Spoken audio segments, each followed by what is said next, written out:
ఒక సంవత్సరం ఈరోజు నిలబడగలవా? నిలబడగలవా?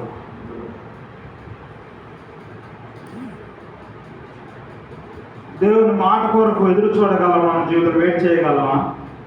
ఎందుకో నన్ను ఇంకా ఇంకా అలాగండి ఎలాగండి అనుకుంటావే కానీ దేవుడి ప్రణాళిక ఏమైందని సహన ఓర్పులు మనలో ఉండవు, నిలబడలేము. కానీ అబ్రహాం అయితే వెయిట్ చేశాడు, దేవుని మాటను బట్టి అలాగే నిలబడ్డాడు. వెళ్ళమంటే వెళ్ళాడు, అలాగే దేవుడు వాగ్దానం చేసుకుంటూ వెళ్ళాడు. ఇదిగో ఎలా వస్తున్నారని దేవుడు చెప్పుకుంటూ వెళ్ళాడు. అలాగే దేవుడు మాటను చూశాడు, చివరికి ఒక దినాన్ని ఇచ్చాడు. వాడు పెద్దవాడుతూ ఉన్నాడు.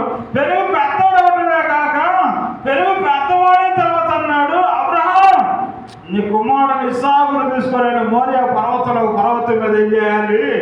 దహన బలిగా ఇవ్వాలి. ఎవరిని వాళ్ళంట? కుమారుడైన ఇస్సాకును దహన బలిగా. ఏం ప్రభు